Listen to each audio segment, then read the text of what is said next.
จะออกงานประจำออกบ้านเป็นไลฟ์สไตล์เลยอันไปห้าหม้อไปเอายานี่เป็นไลฟ์สไตล์นะทุกทิศทุกมื้อนี้มื้อนี้ไปเอาเองเลยที่มื้อนี้ไปเอายาเองเลยที่หม้อมันโทรมาว่าให้ไปเอายาเองเลยอยู่ฟาร์มาซีทุกทิศนะเป็นไลฟ์สไตล์เลยนะแปลว่าไปห้าหม้อไปเอายานี่เป็นไลฟ์สไตล์เลยฝนตกเองบุดีฝนตก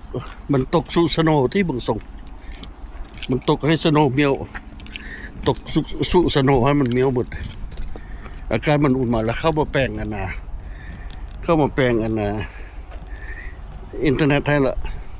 บ่ได้แม่มันว่าไส้มันขาดไส้อินเทอร์เน็ตขาดมันแดมสมพออินเทอร์เน็ตมันบ่แห้งมันบ่นั่นมันแดมอินไส้มันขาดที่มันมาแปลงอยู่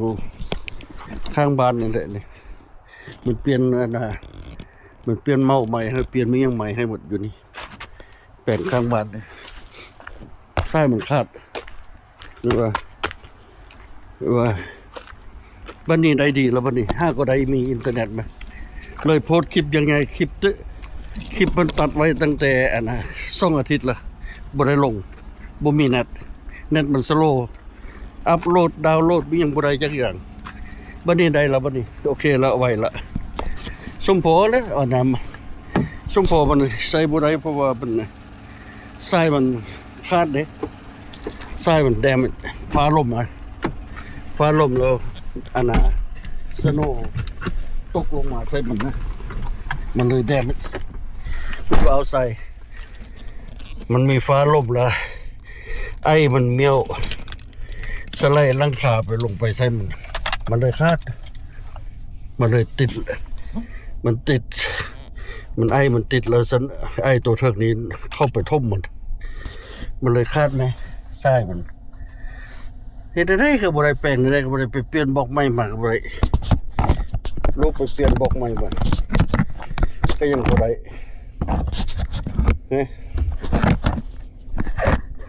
เลยจำเป็นในห้องอัน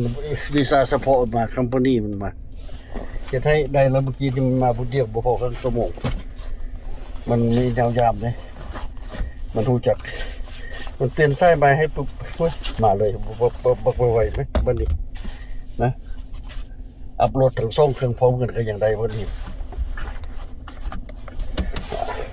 อัพโหลดทั้งอันนะทาง YouTube อัพโหลดทาง Facebook บ้านเดียวพร้อมกัน2 อันก็ยังบักไวอยู่นะโอ้ตายA provident experience important to your please share your หงหม้อเลยนี่ provident หงหม้อเลยหงหม้อก็วนวายนะหงหม้อยานี่คือการที่มันหมดนี่แต่จำเป็นออกไปเอายาเดี๋ยวนี้นี่หมดยาหมดเลย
ฟังเพลง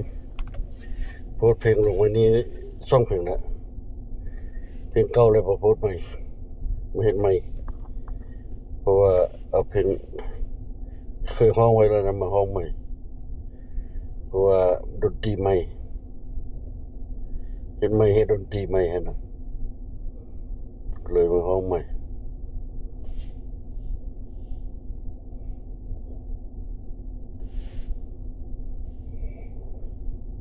เพลงทานตะวันฟังกันเว้ยเพลงทานตะวันเวียงในฝันก็ไปฟังได้ YouTube Facebook เวียงมีหมดลงไว้หมดเลยเดี๋ยวนี้โอเคไปเอายาก่อนคอยเฝ้าคอยแต่เพียงความฝันอยากเห็นด้วยกันคอยต้องฝันทุกวันเวลาสานี้คงสิ้นบุญวาสนาเพียงแต่คำเขากล่าวมางามนักหนาเมื่อเปลี่ยนกันแนะนำไหมถ้าอยากฟังมวนคักนี้ฟังใส่หูเอียร์โฟนเลยฟังใส่เอียร์โฟนเนี่ยเสียงดีเพราะว่าเอาใส่เอาโมเมนต์ห้องสตูดิโออัดคักๆเดียวเห็นสตูดิโอธรรมดาคืออันนั้นเมืองไทยเห็นจะเห็นห้องสตูดิโออัดคักเอาฟังอันนั้นได้ก็ได้มวนอันนี้ถ้าอยากฟังมวนคักๆนี่เอาเสียบหูฟังมวนเสียงมันจะออกเต็มเลยเพราะว่าเราเล่นในเครื่องน้อยเลยเอาโปรไซเครื่องมันให้เอาไซเครื่องธรรมดา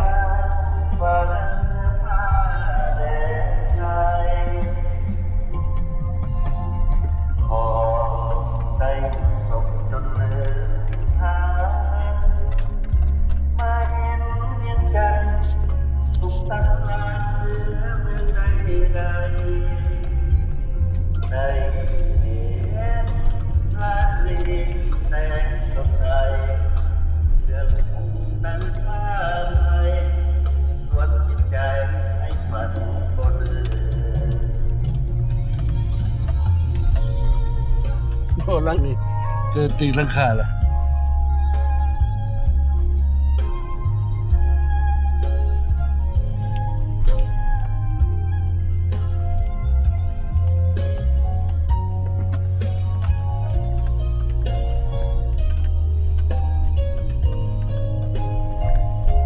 โอ้ยตาเครื่องบินยัดดีพอได้ตาเครื่องบินนี่นะมักพอได้นะ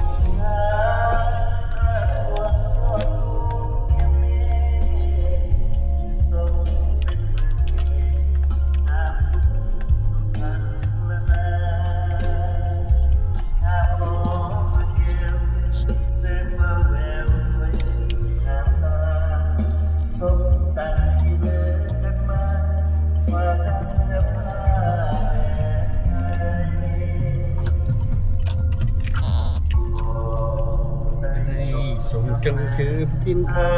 นมาเห็นเวียนยันสุขสันต์ลาเมื่อใดได้เห็นราตรีแสนสดใสเอามิวสิกของ AI มาเฮ็ดมิวสิก AI music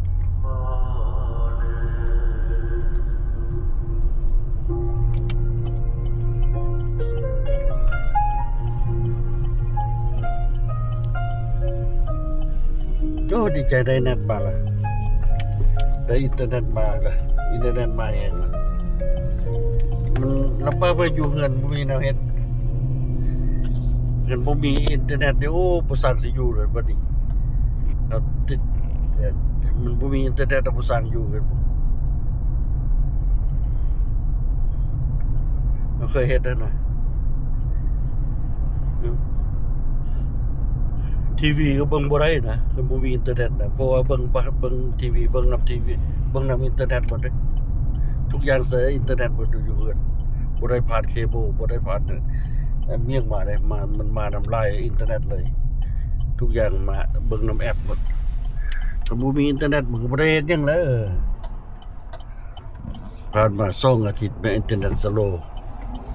เบิ่งได้แต่ทีวีเบิ่งได้มีอินเทอร์เน็ตมันสโลว์นะแต่ว่าอันน่ะสิอัปโหลดสิโพสต์สิอัปโหลดสิดาวน์โหลดยังบ่ได้ว่าไอ้ว่าตายเด้เนี่ยนี่ว่าได้แล้วบัดนี้โอเคแล้วดีใจแล้วบัดนี้ได้แล้วพุ่นไปรับยามาฮอดแล้วหมอมาฮอดบัวมากมาเอายา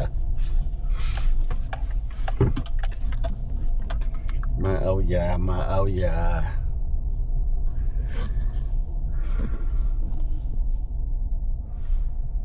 รถมันไล่อยู่นะ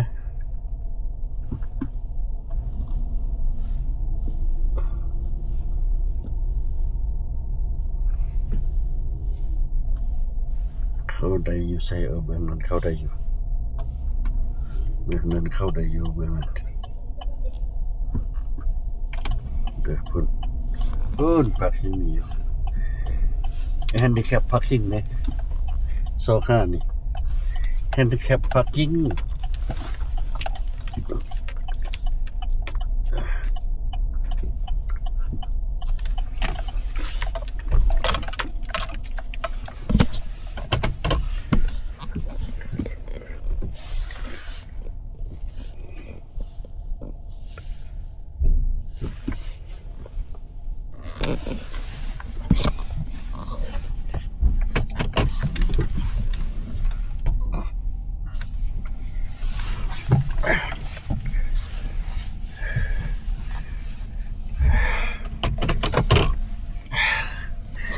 พอละฟ้าบดดูนะนี่ไหมฟ้าบดคือสโนว์สิลงนี่ไหมพื้นท้องฟ้าบดบ่เห็นภูเห็นแต่หมอกในหน่วยภูพุ่นบ่เห็นหน่วยภูเห็นแต่หมอกไปกลับบ้านได้ละได้ยาละยังบุบได้ยังบ่ครบมันบอกมาเอามืออื่นอีกมันว่ามืออื่นเขาสั่งใจอีกตัวหนึ่งดอกโอ้ยตายแต่ละมือเราเที่ยวมาแต่หม้อนี่เที่ยวมาแต่เอายานี่มันเลยเป็นอะไรนะเป็นไลฟ์สไตล์ละเที่ยวมาเอาแต่ยามันใช้บัดเดียวมันก็บอกให้แต่ละมือขึ้นบฮอดกำหนดมันให้มันก็บอกให้หม้ออินซูลินมันบ่เพกันนะอินซูลินมันบ่เพกันบ่ฮอดมือมันนี่ได้ตัวแม่มันไปว่าบ่ได้น้ำยาบัดนี้น้ำยาพันว่ามืออื่นพุ่นขึ้นมาเอามันว่าอินซูลินเพทูโมโรมันว่าโอ้ my god เลยเป็นไลฟ์สไตล์เลยมาเที่ยวมาเอายามาห้ามหมดมันก็เมื่อยแล้วเนี่ยดิบริยูบริเศร้าไปแต่ละมือละมาแต่ก็เที่ยวเอาแต่ยานี่เช็ดยังบริเหตุ10%ก็บริไปเที่ยวเอาแต่ยาแต่ละมือโอ้มันจะตายทีเนี่ยดิสิบอกด็อกเตอร์ก่อนให้มันจ่ายบัตรเดียวเลยไปหาด็อกเตอร์คนนี้นี่เที่ยวไปเอาแต่ยาคือผมไม่ I didn't get paid for the gas price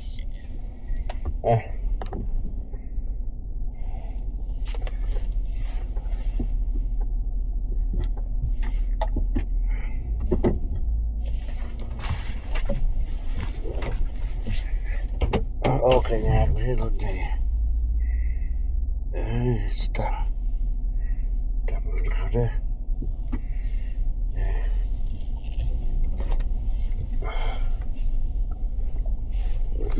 เดี๋ยวออกแถวเขา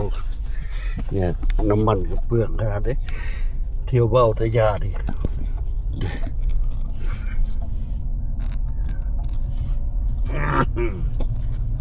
รัฐบาลบริจาคค่าน้ำมันให้เลยแล้วเที่ยวมาทุกมือเบ้าแต่ยาดิมันตายได้เลยดิเส้นยังบริเหตุนะเที่ยวเอาแต่ยาดินะมันบ่ห้าหม้อก็มาเอายานะขันห้าหม้อมันก็สั่งยาตัวใหม่ให้มาเอาอีกแปลว่านะ งบ่สบายในวันนี้นะไปมายากนะแข้งขามันบวมนะไปใส่มาใส่ยากแอวก็เจ็บนะบ่อยากไปใส่นะเจ็บแอวขาบวมตัวเองรู้สึกว่ามันย้อนขาบวมเลยมันปวดแล้วอุ้ยตุยขึ้นไหมมันตุยขึ้นไหมไปห้ามันว่าน้ำยาจะเปลี่ยนยาใหม่มันเป็นน้ำตัวยาได้ตุยอยู่สิโอ้คนก็ตายเด้เดี๋ยวนี้คนบ่ตุยบ่จอยนะวังนึงโอเคอยู่นะมา2 ทิศ 3 ทิศวันนี้นะรู้สึกว่าตุยขึ้นไหมว่ะมันรู้ลองยาเขาว่านี่ไปห้าเธอดีรู้ว่าไว้มันก่อนไปห้ามันเธอนี่ต้องได้ว่าไว้มันเลยด็อกเตอร์บ่ได้ว่าบ่ได้เลยไปห้าแต่ละเธอเลยสั่งจ่ายยาตัวนั้นตัวนี้ก็ตายตีนั่นนี่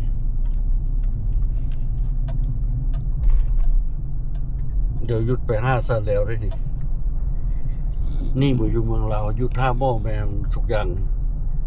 นี่มืออยู่เมืองลาวคนแล้วเลยให้ยาพื้นเมืองกินเอามันนั่นขึ้นแล้วเนาะขึ้นเนาะว่าเราเมื่อยเนาะว่าเราหม้ออยู่นี่นะมันบ่แล้วจะเธอได้ไปห้ามันเธอนึงแล้วแนวนั้นแนวนี้แนวนั้นแนวนี้อยู่แหละก็มันได้ดำมานะอิสราเอลเนี่ยอิสราเอลเป็นข้องรัฐบาลนี่มันเ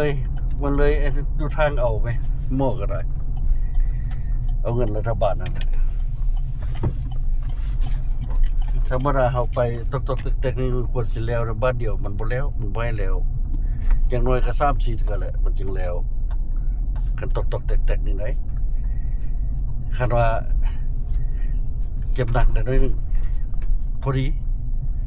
มันเอาไว้เลยมันกินไปบักลาดกันเป็นได้น้อยนึงแหกได้ด้วยนี่ตัวเองยังไปมาได้อยู่เด้กันไปมาบ่ได้นี่ห้วยมันแห่งฟันหนักแล้วกับอันอินซูเรนอันนี้ยังไปยังมาได้อยู่เด้กันไปเฮ็ดขี้แบขี้ง่อยโอ้โหนอนอยู่เฮือนนี่โอ้ตายเลยกันบ่ไปใส่นี่ยังลงออกบ้านออกนั่นไปสั่นมานี่กินก็อากาศอยู่เด้ถ้าคือหมู่คนนั้นเป็นแล้วมันก็นอนอยู่เฮือนเลยมันโอนออกตัวขึ้นแล้วมันนี่ไปใส่บ่ได้เลยบ่ทีเอามันตายได้เนี่ยนั่นโอ้ตัวเองยังว่าไปมาได้ถึงสินะวนไปได้ก็พยายามไปผู้เดียวนะไปผู้เดียวขับรถคนรถขับผู้เดียวอีกบ่ยานเจ็บแอวเจ็บขาเจ็บแขนขับรถก็ยังขับผู้เดียวอยู่บ่ยานเจ็บก็อดเอาต้องไปกันไปนอนอยู่บ่ได้นอนอยู่มันแหงเจ็บงานเข้ามาได้นี่โอซ่าเห็ด